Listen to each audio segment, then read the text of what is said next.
আজকে পরিচিত করে দিই সফল চাষি। এই যে বর্ষা মৌসুমে কি সুন্দর কপির চাষ করেছেন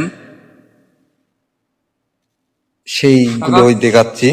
আজকে চলে যাই আলামিন ভাইয়ের কাছে। আচ্ছা আলামিন ভাই, কতখানি মাটিতে আপনার এই কপি চাষ করা আছে? প্রায় 10 কাঠা। 10 কাঠা। অনেক লাভজনক কপির আবাদ। এই যে এখন দেখছেন আগুর করে করা হচ্ছে। যদি আগুর করে উঠে তে 100-120 টাকা কেজি আমাদের এখানেই দাম পাবে, মোটামুটি 4000 টাকার মতো মন। ধন্যবাদ তোমাকে।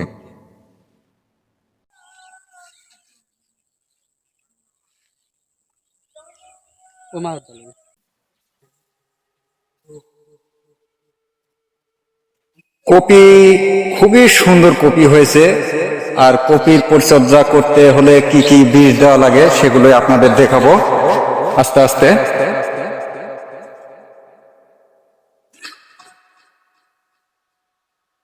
কপি অনেক অনেকখানি জমিতে কপি চাষ করেছেন।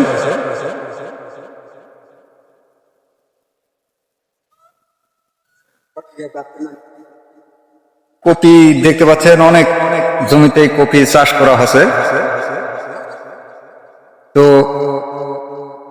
এক ভাই, আসসালামু আলাইকুম ভাই, এই যে আপনি কপি চাষ করছেন, কপি দেখতে খুবই ভালো হয়েছে। তো কপির পরিচর্যা করছেন, কি কি বীজ মারছেন একটু দর্শকের কাছে বলবেন যে কি কি বীজ দিচ্ছেন কপির, মানে লাভজনক, যেন আপনার পরামর্শ শুনে আরেক ভাই এই আবাদ করে লাভজনক হয়। একটু সুন্দর পরামর্শ দেবেন।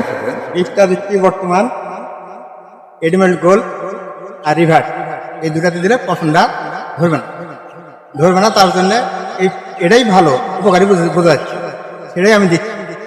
আর বীজ লাগাচ্ছি আইসবল, এটা ভালো চলছে। মানে কপির জাত আইসবল লাগাচ্ছেন? জাতটা আইসবল। ধন্যবাদ। বুঝতে পারলেন দর্শক, কি বীজ দিতে হয় সে বীজটার নাম করলো, এগুলো আপনার কপিতে দিবেন, তাহলে আপনারা কপি খুব সুন্দর লাভজনক পাবেন। ধন্যবাদ ভাই। দর্শক, কপি কিভাবে চাষ করবেন আর কিভাবে লাভজনক হবে সেই পদ্ধতিটাই আপনাদের দেখাবো। এই যে মাটি দিয়ে কপির চাষ করেছেন, আর উপর দিয়ে এই যে দেখতে পাচ্ছেন উপর দিয়ে এগুলো দড়ি দিয়ে টানা দেওয়া আছে, আর এই যে মুঠো পোঁতা আছে, আর তার মাধ্যমে আপনি কুমড়া কিংবা মিষ্টি কুমড়া এগুলো তুলে দিতে পারবেন। নিচ দিয়ে কপি হবে, আর চালের উপরে দিয়ে আপনার হবে মিষ্টি কুমড়া। যদি এইভাবে চাষ করেন একই জমিতে, অল্প জমিতে ডবল ফসল পাবেন। আচ্ছা ভাই, আপনি এই যে নিচে মাটিতে লাগাছেন কপি, আর উপরে এই যে এই চাল করেছেন মিষ্টি কুমড়া লাগাছেন, এই যে, তো এই বুদ্ধিটা পাইলেন কিভাবে একটু জানাবেন দর্শকে। আমার জ্ঞানে আমি করছি। তো এই যে আপনারা দেখছেন কপির গাছ লাগাইছি, কপির গাছের ভিতর কদুর গাছ দিছি, কপির গাছ কাটানোর পরে কদুর গাছ হয়ে যাবে, এই জন্যই আপনার দিয়েছি। কপিটা কাটা হয়ে গেলে কদুর গাছটা উঠে যাবে।